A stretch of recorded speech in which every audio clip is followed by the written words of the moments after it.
रविंद्र कौशिक नाम तो सुना ही होगा। शक्ल बदलने में माहिर रविंद्र कौशिक उर्फ नवी अहमद शाकिर। नहीं सुना तो चलो हम सुनाते हैं। श्री गंगानगर में हिंदू पंडित के घर पैदा हुआ बालक जिसका नाम रखा गया रविंद्र। रविंद्र नाटक एक्टिंग करने का बड़ा शौकीन था। उसको रूप बदलकर बहरूपिया बनने में महारत हासिल थी। लेकिन इस होनहार कलाकार की किस्मत भी भगवान ने कुछ अलग ही लिख रखी थी। हुआ यूं कि रविंद्र की एक्टिंग देखकर लखनऊ के एक सेठ ने रविंद्र को लखनऊ बुलाया, जहां उन्होंने देश प्रेम का रोल अदा किया। उस किरदार में रविंद्र भारतीय सैनिक बने थे। लोगों को ये एक्टिंग बिल्कुल सच की तरह लग रही थी। उसी भीड़ में एक रॉ अधिकारी ये नाटक देख रहा था। उसने रविंद्र को कहा कि मेरे लिए काम करोगे। उसने रविंद्र को काम नहीं बताया, पर इतना कहा कि बहरूपिया बनकर मुसलमान की एक्टिंग करनी पड़ेगी। रविंद्र ने कहा क्यों नहीं। रविंद्र के हामी भरने के बाद रॉ द्वारा उसको गुप्त स्थान पर ले जाया गया। फिर रविंद्र की 2 साल तक ट्रेनिंग चली और ये भी देखा गया कि रविंद्र के अंदर देश प्रेम और धर्म के प्रति कितनी आस्था है। ऐसा इसलिए किया जाता है क्योंकि मुस्लिम देश में कोई एजेंट पकड़ा जाए तो वो किस हद तक मुंह खोल सकता है। रविंद्र हर परीक्षा में पास हुआ। रविंद्र ने रॉ के अधिकारियों को खुश कर दिया था। आखिर में रविंद्र के इम्तिहान का दिन आ गया। रॉ के एक बड़े अधिकारी ने रविंद्र को बोला कि पाकिस्तान जाओगे। रविंद्र ने कहा हां, आपका जैसा आदेश। रॉ के एजेंट ने कहा कि तुम जासूस बनकर पाकिस्तान जाओगे। मर गए तो तुम जानो और तुम्हारा काम। रविंद्र ने कहा मुझे खुद पर भरोसा है। रूप बदलने की कला को आज तक कोई नहीं पकड़ पाया। इतना ही रॉ के अधिकारियों को सुनना था। फिर रविंद्र का बाकायदा खतना करवाया गया। उसे दिन में 5 बार मुस्लिम की तरह नमाज पढ़ने की ट्रेनिंग दी गई। उसको पूरा मुसलमान बनाया गया। उसको उर्दू सिखाई गई। उसको कुछ दिन मुसलमानों के साथ रखा गया।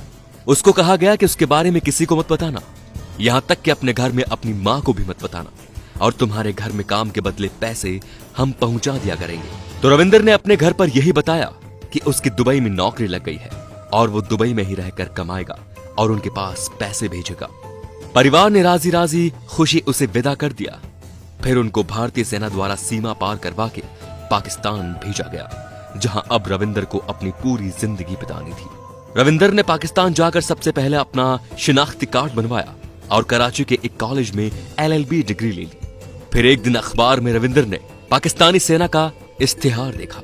कहा जाता है कि रविंद्र उर्फ नवी अहमद शाकिर ने पाकिस्तानी सेना को अपने काम से इतना खुश कर दिया था कि सेना में वो मेजर के पद तक पहुंच गए थे। पाकिस्तान में मेजर का पद काफी ओहदा रखता है। और अंत में उन्होंने अपने सीनियर अधिकारी चकीवर शेख की बेटी फातिमा से शादी कर ली। फातिमा से रविंद्र दिल से प्यार करते थे, पर रविंद्र ने फातिमा को कभी नहीं बताया कि वो उसके देश की जासूसी कर रहा है और वो भारतीय हिंदू है, और मुसलमान बनकर उससे शादी की। वो भारत को पाकिस्तान से कई महत्वपूर्ण सूचनाएं भेज रहा था। इधर रॉ के अधिकारी खुश और पाकिस्तान में पाकिस्तानी सेना उसके काम से खुश। सब बढ़िया चल रहा था, पर कांग्रेस की सरकार से एक बहुत बड़ी चूक हो गई। हुआ यूं कि कांग्रेस की सरकार चाहती थी कि रविंद्र की सहायता के लिए एक और आदमी पाकिस्तान भेजा जाए। रविंद्र से इस बारे में जब पूछा गया तो रविंद्र ने कहा मुझे किसी की जरूरत नहीं है, मैं अकेला ही काम कर लूंगा।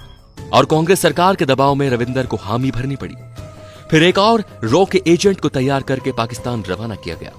उसने भारत बॉर्डर तो पार कर लिया, पर रुक गया एक होटल पर चाय पीने, जहां कुछ पाकिस्तानी सैनिक पहले से ही बैठे थे।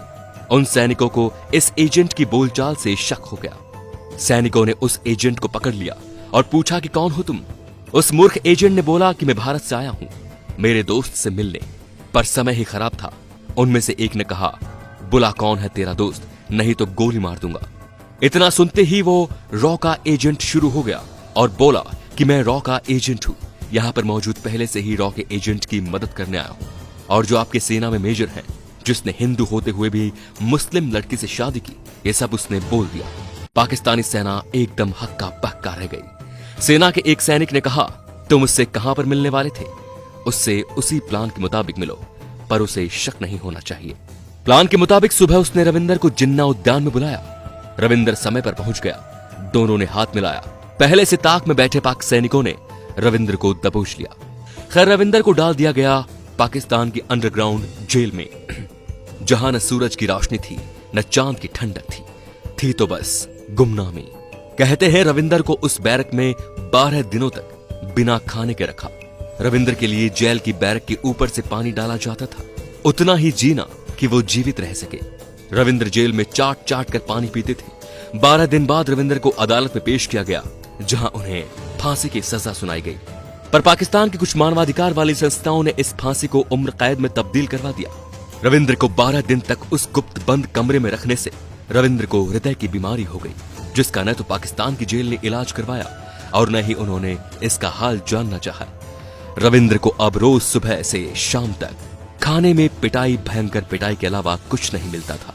इस बीच रविंद्र अपने घर पर खत भी लिखा करता था, जो आज भी उसके घर पर मौजूद है, जिसमें रविंद्र लिखा करता था कि मैं कोई दुबई कमाने नहीं गया, मैं जासूसी करने पाकिस्तान गया हूं, जहां मुझे भारत सरकार की गलती के कारण धर लिया गया है। मैं भारत सरकार के लिए इस पराये मुल्क के लिए आया।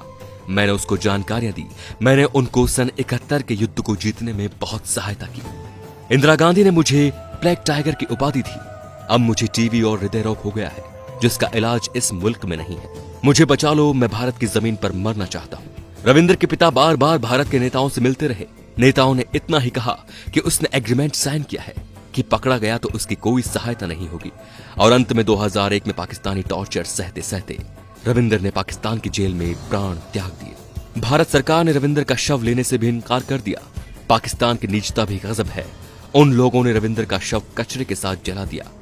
कहा जाता है कि रविंद्र की मुस्लिम पत्नी भी उससे मिलने एक बार जेल आई थी। उसने बस यही पूछा था कि क्यों किया मेरे साथ ऐसा। रविंद्र का जवाब था, मेरे देश के लिए। फिर वो उससे मिलने कभी नहीं आई। रविंद्र और उस मुस्लिम महिला का एक बेटा भी है, जो पाकिस्तान में ही रहता है। रविंद्र इतना महान रूप बदलू था कि वो पाकिस्तानी फौज में मेजर रहते हुए 5 बार अपने परिवार से मिलने आया था और ऐसे छुट्टियां बिताई जैसे कोई भारतीय फौजी अपने घर पर छुट्टियां बिताने आता हो।